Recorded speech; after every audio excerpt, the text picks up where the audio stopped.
Bem-vindo ao nosso canal no Spotify. Escute agora uma mensagem especial de Deus para você. Queria convidar você a abrir a tua Bíblia no capítulo 2 da carta que Paulo escreveu para a igreja de Éfeso. Efésios, capítulo 2. Nós vamos ler todo esse texto já. O título, o tema da mensagem que nós vamos compartilhar nessa manhã é Pedra, Papel e Tesoura. E eu sei que a primeira coisa que a tua mente faz é ser levada ao ato lúdico da brincadeira Pedra, Papel e Tesoura, certo? A gente vai ouvir esse termo, os mais moderninhos vão logo fazer jô, quem pô, né?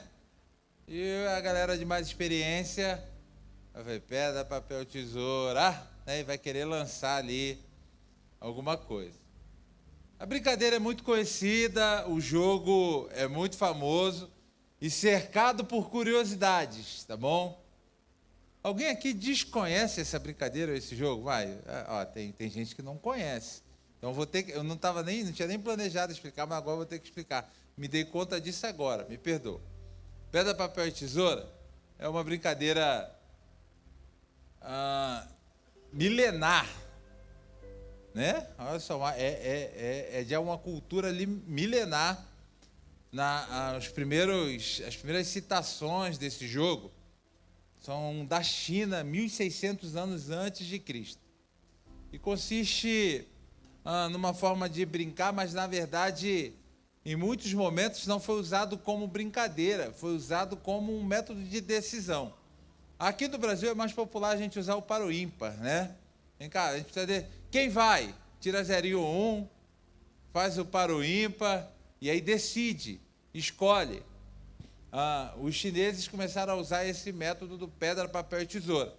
Quando é dado já ali, você vai usar um desses 3 símbolos. A pedra você faz assim, o papel você faz assim e a tesoura você faz assim. E aí tem um ciclo aqui que determina quem ganha, né? O papel ganha da pedra. É isso? É, né? O papel ganha da pedra. A pedra ganha da tesoura, porque a tesoura quebra quando vai cortar a pedra. E a tesoura ganha do papel. Isso é mais do que lógico e óbvio. Então não vai ter como dar empate. Aliás, vai dar empate se os dois colocarem o mesmo símbolo. Mas em algum momento vai se decidir quem ganhou ou quem não ganhou.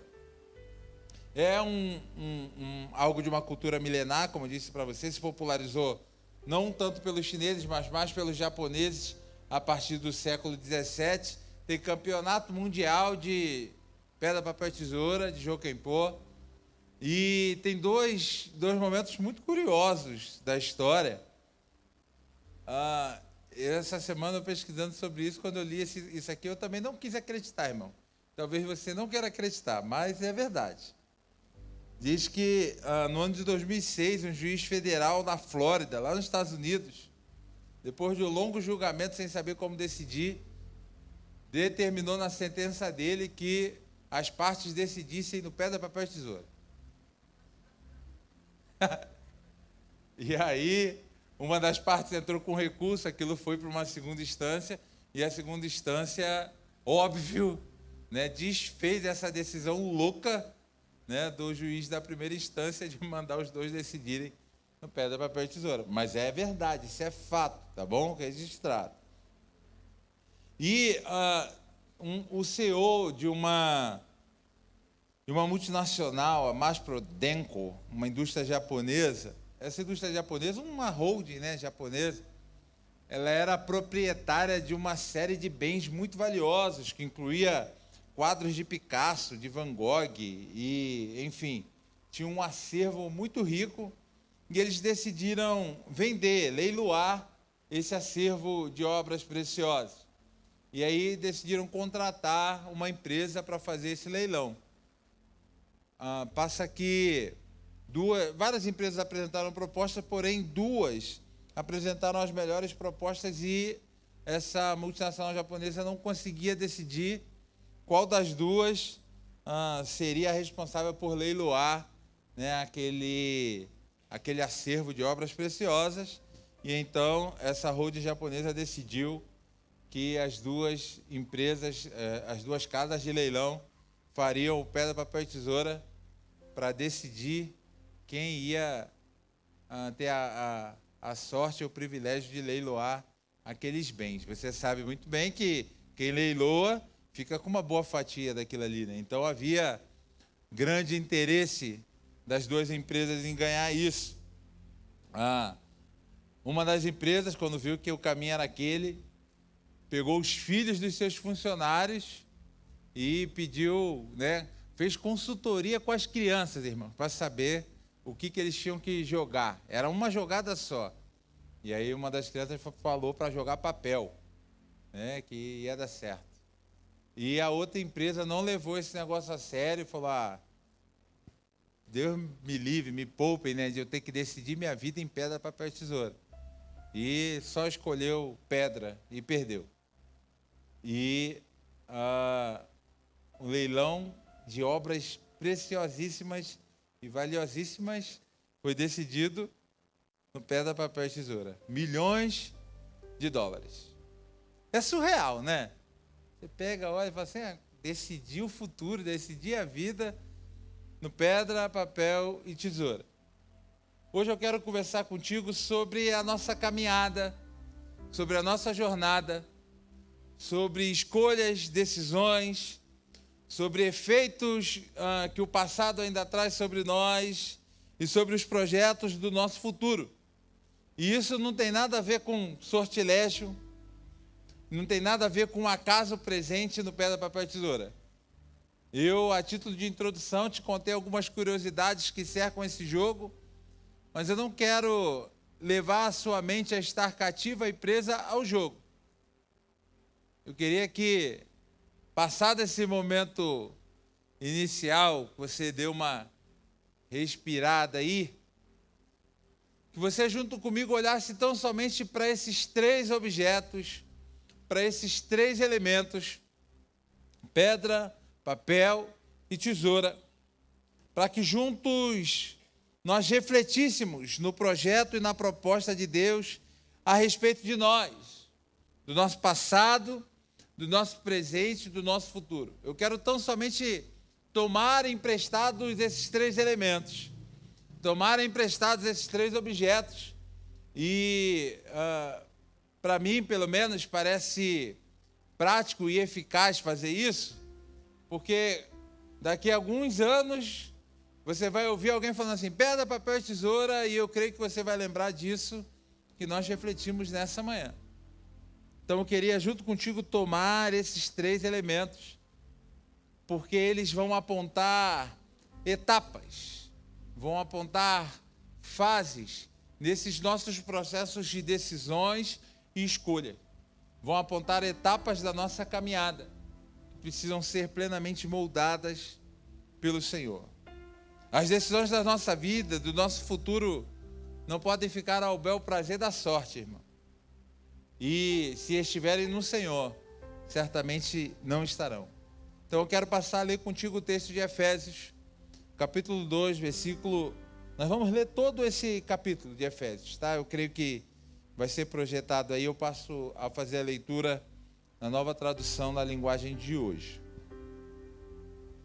Antigamente, por terem desobedecido a Deus e por terem cometido pecados, vocês estavam espiritualmente mortos.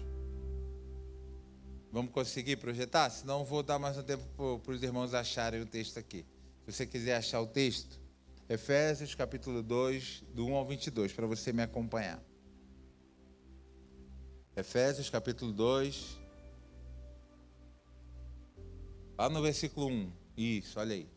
A gente tem NTLH aí?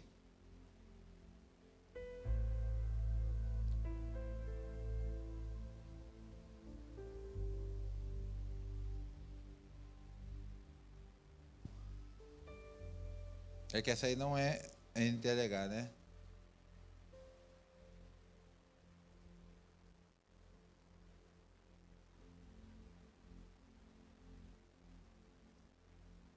Pode deixar a Almeida, eu leio da Almeida aqui.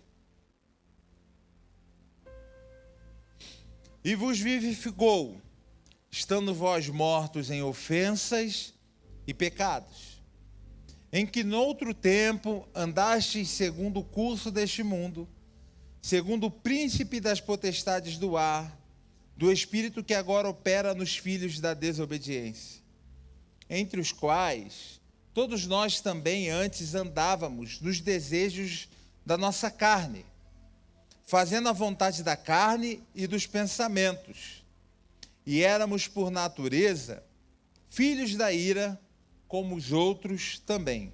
Versículo 4.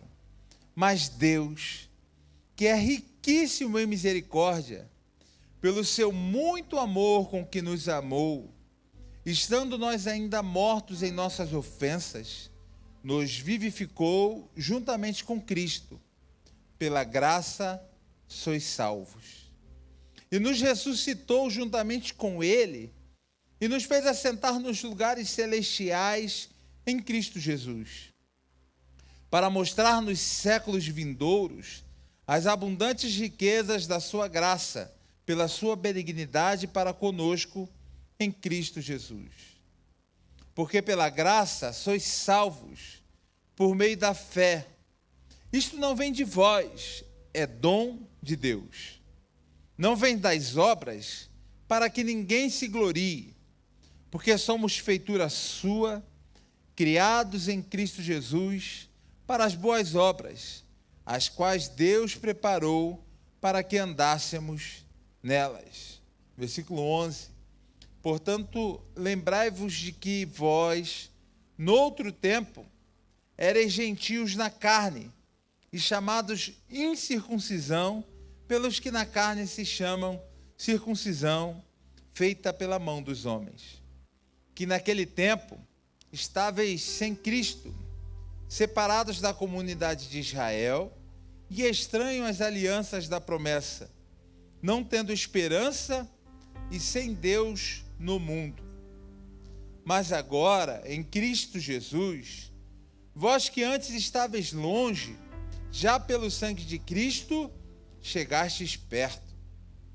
Porque Ele é a nossa paz, o qual de ambos os povos fez um, e derrubando a parede de separação que estava no meio, na sua carne desfez a inimizade, isto é, a lei dos mandamentos, que consistia em ordenanças, para criar em si mesmo nos dois um novo homem, fazendo a paz.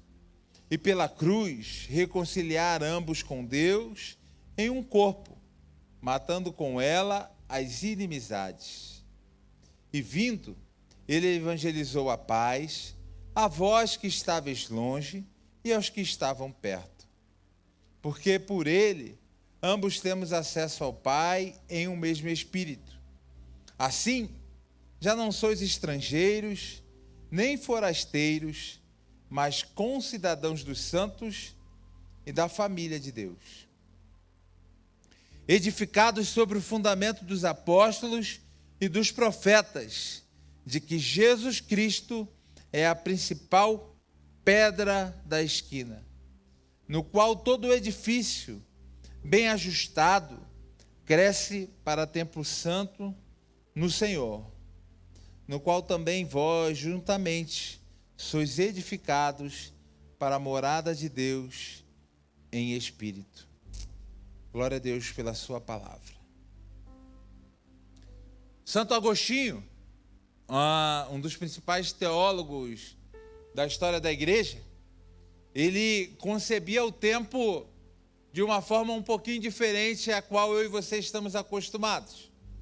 Nós olhamos passado, presente e futuro como sendo aquilo que foi, aquilo que é e aquilo que será. Para Agostinho, ele olhava para o tempo e dizia que esse tempo não existe num fluxo contínuo e objetivo, mas sim num fenômeno subjetivo. De fato, com a lente teológica, Agostinho olhava para o tempo não com o cronos que o homem naturalmente vai olhar. Ontem foi ontem, hoje é hoje e amanhã será amanhã. Agostinho olha para o tempo com essa lente teológica e diz: se Deus é, o tempo também é. Que loucura, Fagner, isso não fazer sentido, mas faz sentido. Agostinho olha e fala assim: o passado não é um estado que passou. O passado é uma memória que está aqui no meu presente. E o meu presente, ele existe em si. O futuro não é aquilo que virá. O futuro é a expectativa que eu vivo hoje. É a expectativa que eu tenho no presente. Ele diz assim: o presente é tudo. O presente é o que eu tenho. O presente é o único que existe em si. E eu tenho memórias aqui hoje desse passado, tenho expectativas relacionadas ao futuro, mas de fato o que eu tenho para viver é hoje. Olhando o plano e o curso da vida do homem, Deus traçou um plano e um caminho para que o homem tenha sempre um hoje de alegria, um hoje pleno. Nós olhamos o mal desse tempo presente, as doenças psicossomáticas, pessoas afligidas pela depressão ou pela ansiedade, e percebemos que aí está uma disposição incorreta do tempo. O depressivo está tomado de passado. O depressivo está engolido pelas coisas que passaram e o levaram a um estado de dor, de angústia, por aquilo que ele viveu e o feriu e o machucou. O ansioso está afogado no futuro. Ele olha para frente e se enche de expectativas que lhe pesam, porque ele não sabe como vai fazer para resolver, porque ele não sabe se ele vai conseguir guardar os seus, porque ele não sabe se ele vai garantir ou ter tudo que ele vai precisar para viver o amanhã, e afogado no futuro, se enche de ansiedade e esquece o hoje. Deus traçou um plano para que o homem olhasse a plenitude dos tempos e encontrasse a plenitude que há nele. Hoje pela manhã, aqui na escola ministerial, nós estudamos um pouco sobre a doutrina do pecado. E olhando a doutrina do pecado, nós percebemos que o homem gerado, Adão, ele nasceu no Éden. Éden é muito mais do que um espaço geográfico. O Éden, teologicamente observado, ele é um espaço da presença plena de Deus, o espaço da comunhão plena com Deus. O pecado nos arrancou do Éden, não somente do belo jardim, das frutas formosas, das árvores lindas e do rio cristalino. O pecado arrancou o homem do lugar da intimidade e da comunhão plena com Deus. Mas Deus fez um plano para dizer assim: eu quero que o homem viva o seu presente e os seus dias em comunhão comigo. E aí eu quero convidar você para nós visitarmos a história desse plano de Deus, iniciando por um desses elementos. A pedra. Nesse plano de resgate do homem, Deus toma esse elemento para trazer uma simbologia especial para a nossa história. Deus escolhe um povo, o povo hebreu, o povo de Israel, e diz a Abraão assim: Abraão, da tua descendência eu vou fazer uma nação poderosa. Abraão, pelas circunstâncias, e aí eu preciso encurtar um pouquinho a história, me perdoa você que talvez não conheça toda ela, eu vou tentar de alguma forma ajudar você a manter o fio, mas aí depois aos pouquinhos você pode conhecer um pouco da história de Israel. Mas Deus chama Abraão, separa Abraão para que ele seja pai de uma grande nação.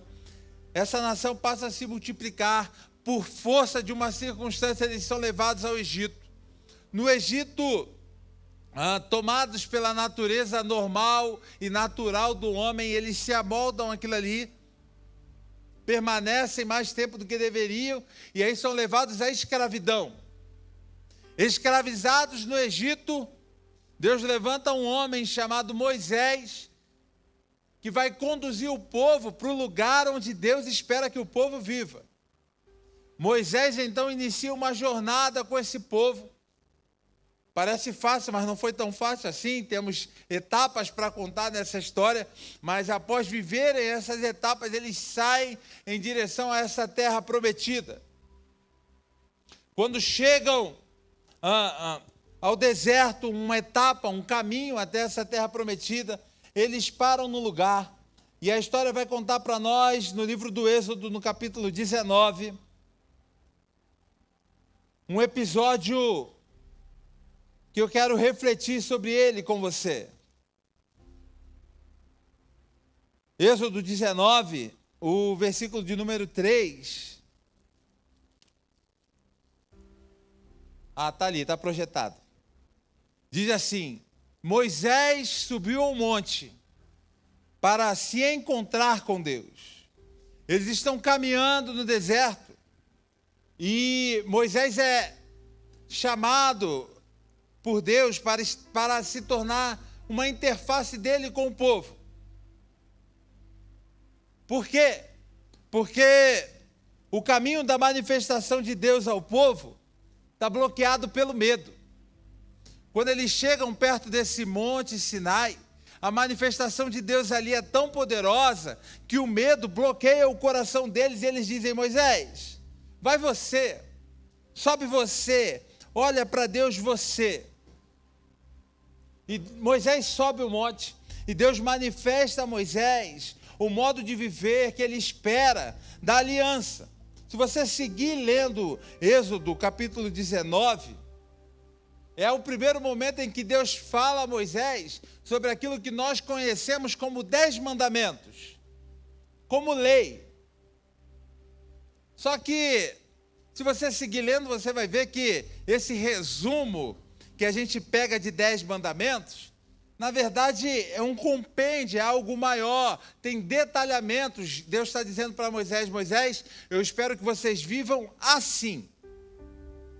E ao final daquilo ali, Deus faz algo simbólico. No capítulo 31, no versículo 18, a gente vai encontrar narrado assim: quando Deus acabou de falar com Moisés no Monte Sinai, entregou a ele 2 placas de pedra, onde o próprio Deus havia escrito os mandamentos. Quando Moisés desce do monte, o coração natural do povo está revelado. Sabe o que acontece? Moisés estava face a face com Deus, ele recebe pedras onde estão escritas as leis de Deus, e Deus escreveu com seus próprios dedos. Moisés está descendo com aquilo, e quando ele encontra o povo, sabe o que o povo está fazendo? Adorando um outro Deus. Eles construíram um bezerro de ouro, construíram uma imagem, um ídolo, e o coração natural deles está revelado. A natureza humana, o distanciamento provocado pelo pecado. Moisés é tomado de um furor, de uma ira, e ele quebra as pedras da lei. Ele joga as pedras da lei no chão. Ele estava diante da presença de Deus e ele está pensando: o povo está numa expectativa de receber algo. E quando ele chega, a natureza humana está revelada. A ira de Moisés também é a revelação da natureza humana. Sabe o que acontece nesse momento? Enquanto o homem revela a sua própria natureza pecaminosa, Deus revela o seu caráter. Êxodo 34:6, Deus diz assim: então passou diante de Moisés e disse em voz alta: eu sou o Senhor, eu sou o Deus eterno, eu tenho compaixão e misericórdia, eu não fico irado com facilidade, a minha fidelidade e o meu amor são tão grandes que não podem ser medidos. Usando a boca de Isaías, no capítulo 43, ele diz: eu sou Deus, eu mesmo, e eu perdoo os pecados e os esqueço. As pedras da lei, Deus refez. Moisés subiu novamente, recebeu as tábuas da lei e elas ficaram historicamente guardadas na Arca da Aliança. Mas as pedras da lei eram um retrato daquilo que Deus iria manifestar ao homem. O homem não foi capaz de carregar o peso da lei antiga nas pedras. A pedra da lei era um peso muito grande. A lei não pode salvar por si só, porque ela não tem poder de mudar a nossa natureza pecaminosa, humana, fraca. A lei gravada na pedra não alcançou o íntimo do coração do homem. E aí Deus olha e fala assim: a pedra da lei não foi capaz de fazer isso, mas há uma pedra que pode. A pedra de esquina, a pedra angular. Deus manifesta uma nova aliança na pedra angular que é Jesus Cristo. Eu queria usar esse elemento da pedra nessa manhã para trazer ao teu coração esse entendimento. A lei se manifestou escrita numa pedra para apontar o meu pecado e para me mostrar, comparado com aquilo que ela me manda fazer, que eu sou incapaz. Mas Deus manifestou a graça em Jesus Cristo, transformando ele na pedra de esquina. Sabe o que essa expressão pedra de esquina quer dizer? Hoje eu e você conhecemos construções feitas com base em colunas colocadas, levantadas, que sustentam o prédio. Hoje nós já avançamos para esse molde de coluna de metal. Mas se você já acompanhou a construção de uma casa, sabe que se prepara a fundação e é colocada nas esquinas de um cômodo as colunas.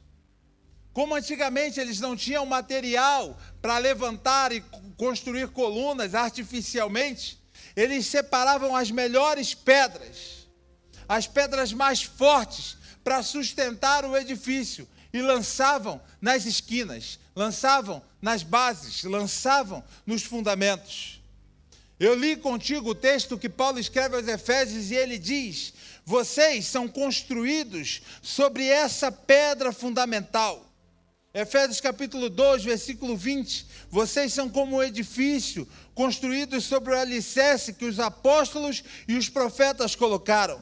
E a pedra fundamental desse edifício é o próprio Cristo Jesus. Ele mantém o edifício todo bem firme e faz com que cresça como um templo dedicado ao Senhor.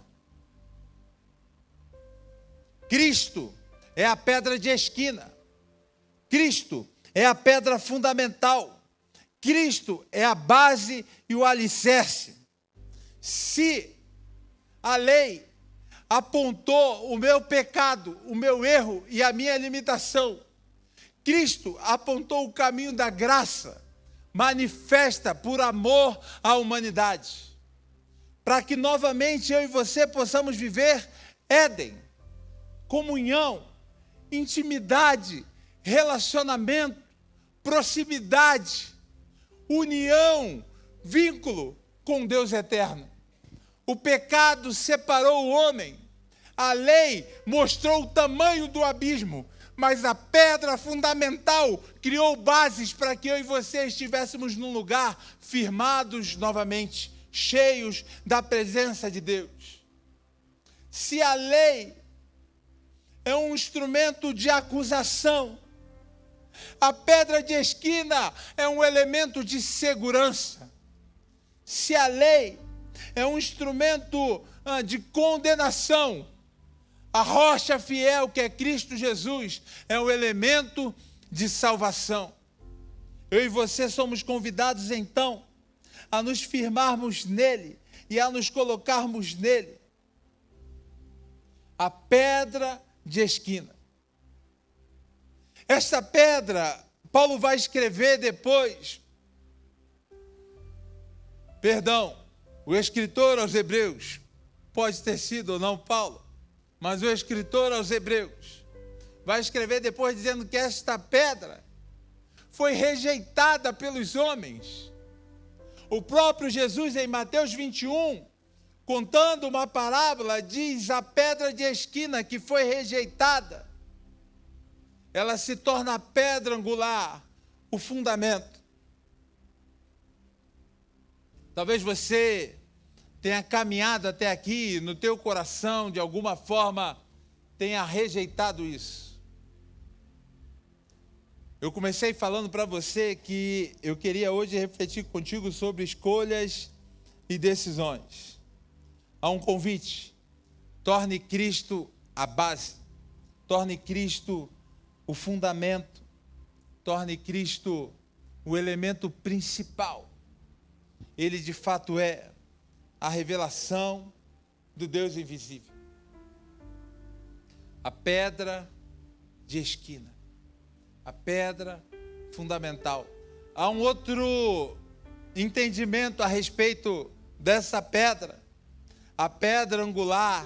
Eu não sei se você já teve a oportunidade de visitar um forte, uma edificação antiga, mas é bacana de ver como eles separavam uma pedra angulada, colocada sobre o pórtico, que ela dava sustentação àquela passagem, àquele pórtico. Isto é Cristo nas nossas vidas, o sustentáculo, o fundamento. Fagner, qual a importância disso para os nossos dias, para aquilo que nós estamos vivendo como igreja? O pastor Daniel tem nos levado a refletir aos domingos sobre a nova casa. Essa nova casa, para nós, parece o futuro. Como, por vezes, os primórdios e o nosso início na fazenda parecem o passado. O que eu queria que o nosso coração tivesse impresso e convicção é que na fazenda, no Granja Brasil, aqui onde estamos hoje e para onde iremos em breve, o fundamento, o presente precisa ser Cristo. Cristo, Ele é o fundamento, Ele é a base, a pedra. O outro elemento que eu queria, junto contigo, pensar um pouco, é o papel.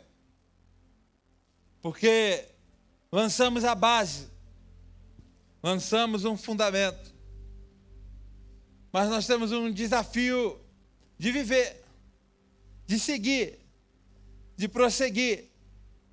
E esse papel aponta para nós uma história, algo que tem que ser escrito, algo que tem que ser vivido.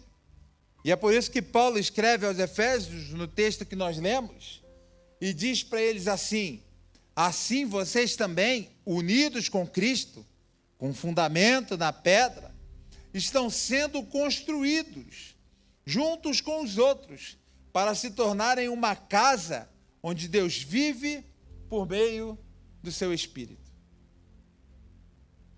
O papel aponta a história que eu e você, Casa Viva, estamos vivendo. Há um papel entregue para nós.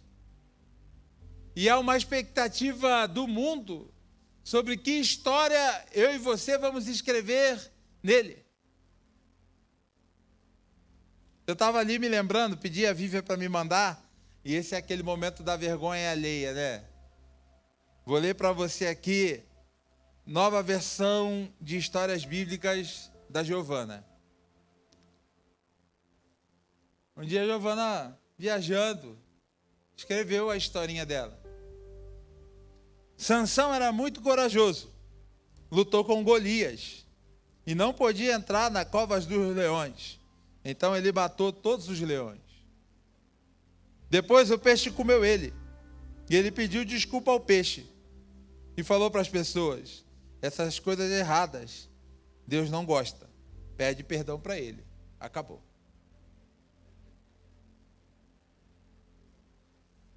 Você já fez isso? Entregou uma folha para a criança, ou então já viu uma redação onde você fala assim: vou começar uma historinha e você termina. E no final você pega aquele papel e fala assim: meu Deus, o que tem na mente dessa criança? O que ela escreveu aqui? A gente ri, né? Mas tem hora que é isso que a gente faz no papel, irmão. Tem hora que é isso que a gente faz na nossa história. A gente acorda de manhã cheio de Deus. Uau, hoje eu vou viver, né? Como o pessoal gosta de cantar, eu vou viver uma virada da minha vida, assim e tal. Levanta, né? Todo animado. No meio do dia você está irreconhecível no trânsito. No final do dia, no começo da noite, você está irreconhecível à mesa da sua casa, esbravejando contra o esposo, contra a esposa, contra os filhos. Ao longo do dia, você foi irreconhecível nas decisões do seu trabalho. O papel está entregue. Mas antes de escrevermos nele, nós precisamos nos lembrar quem é a pedra, quem é o fundamento, e que ele é o molde, o padrão de onde nós não podemos nos desviar. Irmão, ser crente é difícil demais. Anátema ao evangelho que diz que ser crente é facilidade. Anátema ao evangelho que prega que ser crente é viver de vitória em vitória e de glória em glória. Ser casa viva, irmão, é difícil demais. Sabe por quê? A pedra angular me diz que se me baterem em uma face, eu tenho que dar a outra. Sabe por quê? A pedra angular me diz que maior é aquele que serve e não o que é servido. Sabe por quê? A pedra de esquina me faz lembrar que o caminho para cima é para baixo. Que se eu não me fizer como uma criança, eu não posso entrar no reino de Deus. Que bem-aventurado é o que é perseguido. Que bem-aventurado é o que sofre injustiça. Ser cristão, irmão, ser casa viva, é desafiador, sabe por quê? Porque eu tenho que me lembrar de que o que é esperado de mim é o exemplo do Cristo, que não teve por usurpação ser igual a Deus. Então não adianta, o coach pode vir me dizer que eu mereço lugar VIP. O coach pode vir me dizer que eu mereço as melhores coisas. Eu estive mês passado conversando com um amigo. E ele estava angustiado, entristecido. Porque depois de 9 meses, a sua esposa o tinha abandonado. Ele iniciou um novo casamento, uma nova tentativa, cheio de expectativa. Porém, no meio do caminho, essa mulher com quem ele tinha acabado de contrair matrimônio, contratou um curso de coach. Nada contra coach, irmão. Nada contra. E tudo contra. Só estou dizendo o seguinte, irmão. É interessante, se você tem alguém que é especialista, que pode te ajudar, te ensinar, te indicar o que fazer, amém, irmão. Se isso soma no teu profissional, e por vezes a gente faz isso até como pastores no aconselhamento, você dá o caminho, uma direção. Mas o que eu estou dizendo é a essência. Veja o que esse coach falou para ela. Você merece uma Mercedes. Você merece uma mansão. E você tem capacidade de conquistar isso. Só que você precisa saber se o teu esposo quer conquistar isso. E ela perguntou para ele, e ele disse, eu não faço questão de ter uma Mercedes. E ela virou e falou assim, então nós vamos nos divorciar, porque você vai me atrapalhar de ter a minha Mercedes. Porque você vai me atrapalhar de ter a mansão que eu mereço ter.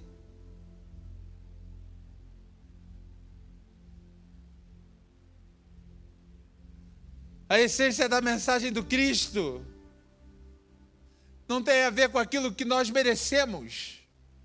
Graças a Deus. Mas as pessoas vão construindo e escrevendo a sua história com base nos seus achismos, com base nas suas projeções, com reflexos do seu passado, e escrevem histórias bíblicas bajovana. E escrevem aberrações. Casa Viva, nós estamos escrevendo uma história. E a nossa história não pode ser uma aberração. Nossa história não pode se tornar uma história de terror. Se nós olhamos em volta e vemos tanta gente vivendo o evangelho de modo questionável, deixa eu te dizer uma coisa, se você for buscar a origem, todo mundo começa querendo acertar, irmão. Como nós começamos. Ninguém começou a pregar o evangelho na rua dizendo, estou criando a nova seita. Porém, no caminho, na construção da história, pegaram o papel e escreveram segundo a sua mente, segundo o seu pensamento. É por isso que o apóstolo Paulo diz para eles, vocês, unidos com Cristo, estão sendo construídos juntos com os outros, para se tornarem essa casa onde Deus vive. O nosso papel precisa receber a impressão que vem da pedra, do fundamento, do Cristo. Que a Casa Viva seja a igreja que declara e diz, o evangelho não é facilidade, o evangelho é tomar a cruz e seguir Jesus. O evangelho é negar a si mesmo. O evangelho é tomar a dor do Cristo. Que a nossa história seja escrita nele, para a glória dele e para revelar a ele. Para mostrar para as pessoas que existe um Deus que está chamando para a intimidade. E que é uma perspectiva que vai muito além desse tempo presente. Que a nossa história seja escrita nele. Mas sabe o que é muito bom nisso? Escrever uma história dele é escrever uma história com Ele. Ele está junto. Aí surge a tesoura. Eu quero ler contigo João capítulo 15, os 5 primeiros versículos.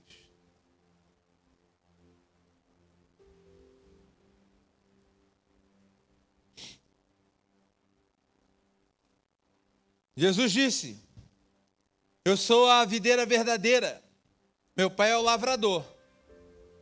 Todos os ramos que não dão uvas, ele corta, embora eles estejam em mim. Mas os ramos que dão uvas, ele poda, a fim de que fiquem limpos e deem mais uvas ainda. Vocês já estão limpos por meio dos ensinamentos que eu lhes tenho dado. Continuem unidos comigo, e eu continuarei unido com vocês. Pois assim como o ramo só dá uvas quando está unido com a planta, assim também vocês só podem dar fruto se ficarem unidos comigo. Eu sou a videira, vocês são os ramos. Quem está unido comigo e eu com ele, esse dá muito fruto, porque sem mim, vocês não podem fazer nada. Estamos nele, escrevendo uma história nele, estamos com ele. E ele se apresenta com essa tesoura para nos podar. Nessa caminhada nele, ele se apresenta com essa tesoura para nos preparar. Você estava aqui domingo passado, você ouviu o pastor Daniel falando sobre toda a verdade de Deus, toda a palavra, todo o mandamento. O que é muito bom, irmão, ouvir que o Senhor é meu pastor e nada vai me faltar. Mas se você parar para olhar todo o Salmo 23, você vai ver que esse pastor anda com uma vara e com um cajado, que às vezes corrige. E ser corrigido, irmão, ainda mais a gente vai ficando, quanto mais experiência você vai ganhando na vida, viu que eu não chamei ninguém de velho, né? Quanto mais experiência você vai ganhando na vida, mais contrariado você fica quando alguém te corrige. É possível. Depois de careca e barbado, eu vou ter alguém para ficar me clicando.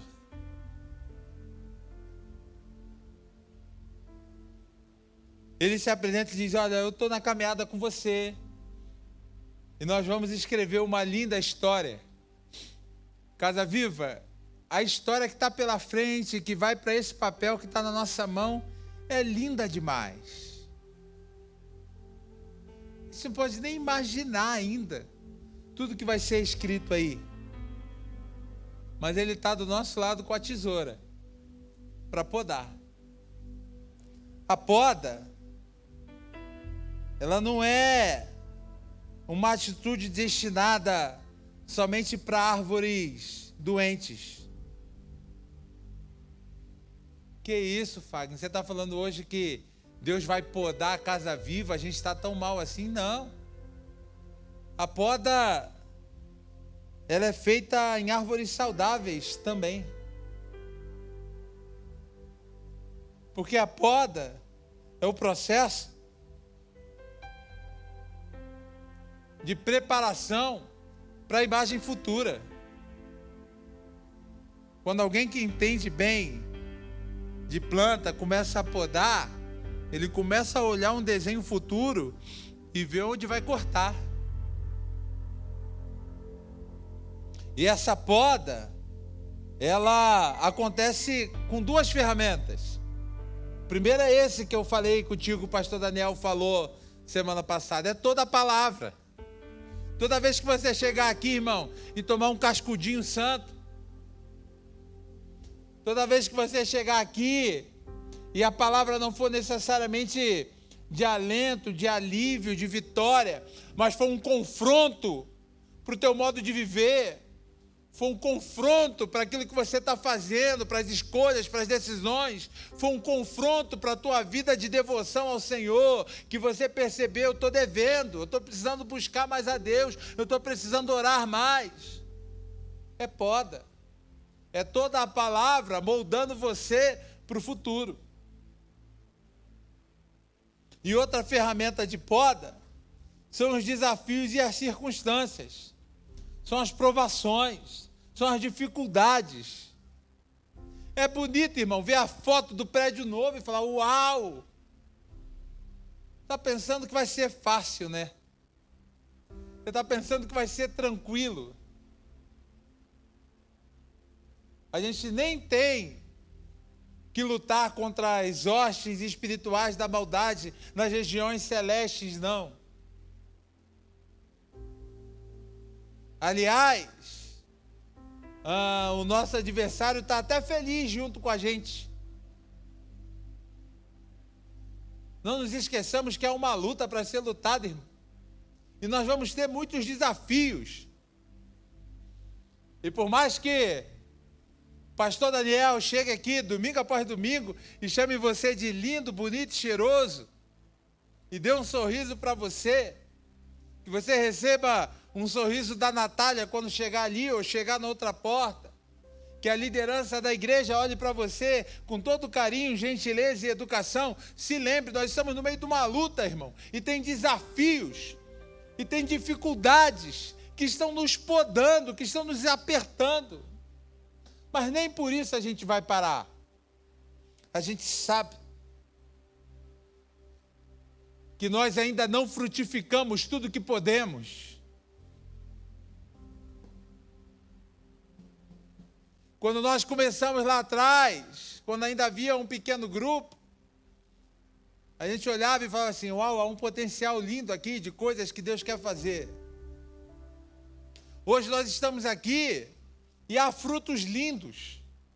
Há pessoas aqui que nesse pouco tempo tiveram seus casamentos restaurados. Há pessoas aqui que nesse pouco tempo de história reencontraram novamente a alegria de ter comunhão com outras pessoas. Há pessoas aqui que encontraram um sentido, um espaço para trazer seus filhos, para se alegrar.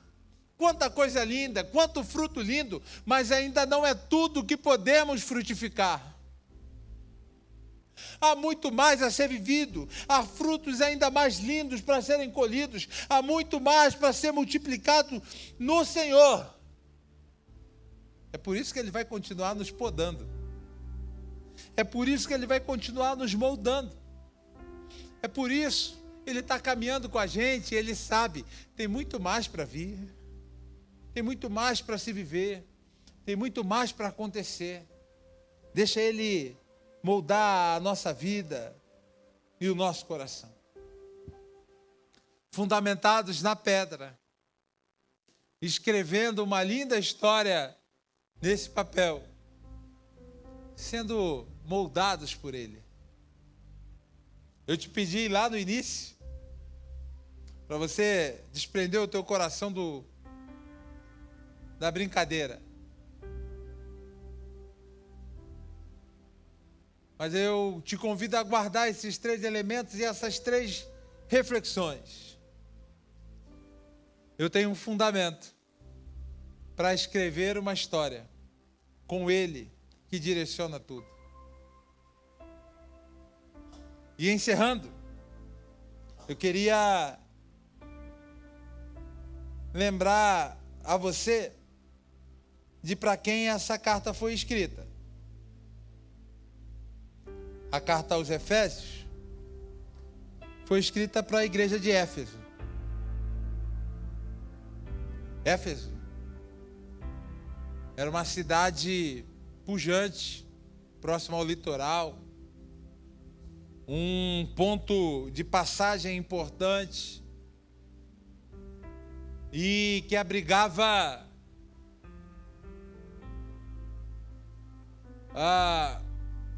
um polo cultural religioso.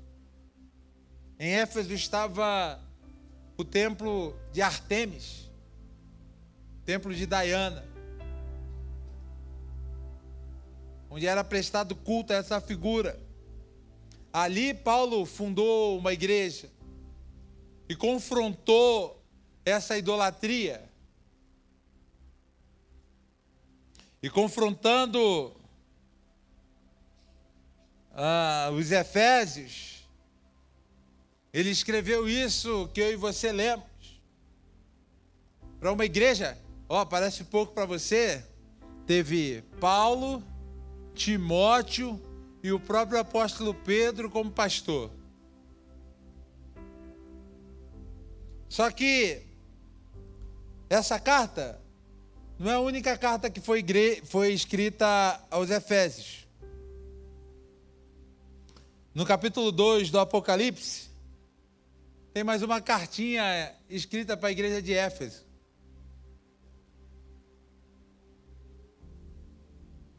Não está ali na projeção, eu quero ler para você rapidamente. Efésios capítulo 2, versículo 1.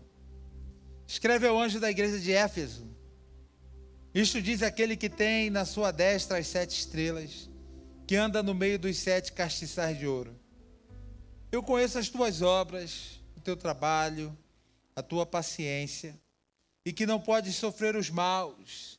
Puseste à prova os que dizem ser apóstolos e o não são, e tu os achastes mentirosos. E sofreste, e tens paciência, e trabalhaste pelo meu nome, e não te cansaste. Essa tem sido a história da Casa Viva até aqui. Eu sou testemunha disso. Uma igreja que trabalha, que tem obras a apresentar, que tem sonhado em ser extensão do amor de Deus e tem sido efetivamente. Temos pregado o Evangelho de Jesus, confrontando aquilo que é heresia. Essa carta é escrita à igreja de Éfeso, e isso é apontado. E até aqui é a nossa história. Daqui para baixo, eu quero junto contigo gerar a esperança de que não seja. Tenho, porém, contra ti, que deixaste o teu primeiro amor. Lembra-te, pois, de onde caíste, e arrepende-te e pratica as primeiras obras. Quando não, brevemente te virei, e tirarei do seu lugar o teu castiçal, se não te arrependeres. Aquele que tem ouvido para ouvir, ouça o que o Espírito diz à igreja. Por vezes, nós cometemos o erro de só olhar para esse texto, depois que já falhamos. Eu quero hoje contigo encerrar esse tempo de reflexão, rogando a Deus que não nos permita viver isso. A nossa história não precisa ser como aquele corinho antigo.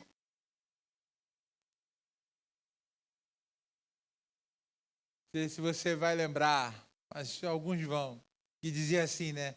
Quem tem Jesus gosta de cantar, está sempre sorrindo, mesmo quando não dá. Tropeça aqui, cai acolá. Lembra desse corinho antigo? Assim, tropeça aqui, cai acolá. A nossa história não precisa ser uma história de tropeça aqui, cai acolá. Se a igreja de Éfeso em algum momento se esfriou do seu primeiro amor, hoje eu e você temos esse exemplo para olhar e falar: Deus, tenha misericórdia de nós. Nós queremos construir essa história no Senhor. Não nos permita esfriar. Mantenha o nosso coração aceso, Deus. Seja na fazenda, seja no granja, seja aqui, seja no prédio futuro, seja em qualquer lugar. Mantenha o nosso coração aceso no Senhor. Que esse seja o clamor do nosso coração, irmão, todos os dias. Que a nossa história não seja isso. Parando para dizer, poxa, falhamos, erramos. Não deveríamos ter decidido assim. Não deveríamos ter escolhido assado. Que a nossa história seja construída no Senhor, com a chama desse amor. Porque, aliás, nós queremos ser a extensão desse amor em tudo o que fizermos. Que o Espírito Santo de Deus nos ajude. E eu falo isso com muito temor no meu coração. No final de 2022, eu me despedi dessa igreja temporariamente. Passamos 23 e 24 longe geograficamente de vocês e daqui. Mas eu me lembro muito bem do que eu pedi a essa igreja no dia que eu me despedi. É aquilo que eu estou pedindo hoje de novo. É nossa responsabilidade mantermos a nossa missão acesa. Nós queremos ser a extensão do amor de Deus em tudo que fizermos. É nossa responsabilidade mantermos a chama desse amor acesa. É nosso compromisso estarmos fundamentados e firmados nessa rocha e não deixarmos uns aos outros escaparmos nem 1 milímetro para lá ou para cá. Que o nosso coração permaneça firme no Senhor e que a casa viva seja uma nova casa todos os dias para a glória dele. Não uma nova casa pelo prédio novo. Sabe por quê? Se você entrar agora num bairro do subúrbio do Rio de Janeiro, vamos lá, vou pegar Realengo, minha origem. Se você entrar lá em Realengo agora numa casa cheia de confusão, cheia de briga, com traição, com adultério, com filhos que desonram pais, pegarem eles do subúrbio do Rio de Janeiro e os levarem para o apartamento mais caro de São Conrado, a cobertura mais cara de São Conrado, e deixar essa família ali, você só mudou de lugar os problemas. E daqui para ali, irmão, só vai mudar de lugar aquilo que somos. Importa o que somos nele. Que a nossa mudança daqui para ali seja só de termos oportunidade de um espaço mais amplo para manifestar a essência do que somos nele. Que o nosso coração esteja na pedra. Que a nossa história seja escrita nesse fundamento. E que ele encontre em nós um coração moldável, ajustável, para aprender dele. Para que possamos frutificar para a glória do seu nome. Eu quero orar com você. Pai, o Senhor nos conhece. E há o desejo do nosso coração de sermos a extensão do teu amor. Nós queremos te pedir, nos molda, Deus, para isso. Para que sejamos casa viva que glorifique o teu nome. Gratos, porque não carregamos o peso da pedra da lei, mas porque temos a pedra fundamental de esquina, a graça de Cristo Jesus, que perdoa o nosso pecado e nos faz nova criatura. Baseados nessa graça,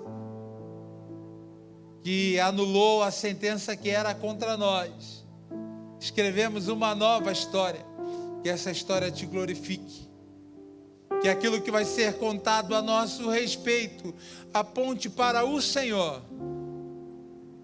Que aquilo que vai ser declarado a respeito de quem somos, exalte o teu nome. Por isso nós abrimos e rasgamos o nosso coração. Pode nos moldar, Senhor. Pela tua palavra nos poda e nos ensina. Pelas circunstâncias nos leva a aprender. E que em tudo sejamos aprovados, honrando o teu nome.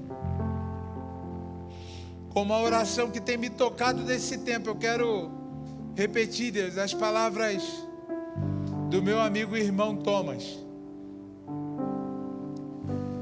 Perdoa quem nós fomos. Perdoa quem nós fomos, Deus, os nossos erros, o nosso passado e o nosso pecado. Corrige quem nós somos, porque por vezes a velha natureza quer se apresentar e se manifestar. Então corrige, nos poda, nos molda. E da mesma forma dirige quem nós seremos. Conduz-nos, Deus, para que nessa nova casa, nosso novo tempo, nós possamos chegar ali dirigidos e guiados pela Tua mão e possamos continuar dirigidos e guiados pela Tua poderosa mão. Obrigado, Senhor, porque nós sabemos que ainda não frutificamos tudo que podemos, que Teu Espírito Santo pode nos fazer frutificar assim. Sejamos conduzidos no Senhor, para a glória do Teu nome. Que as nossas decisões e as nossas escolhas não sejam um sortilégio ou acaso. Que as nossas decisões e as nossas escolhas sejam fundamentadas na pedra que é Cristo. Nos ajuda. Essa é a nossa oração. Em nome de Jesus.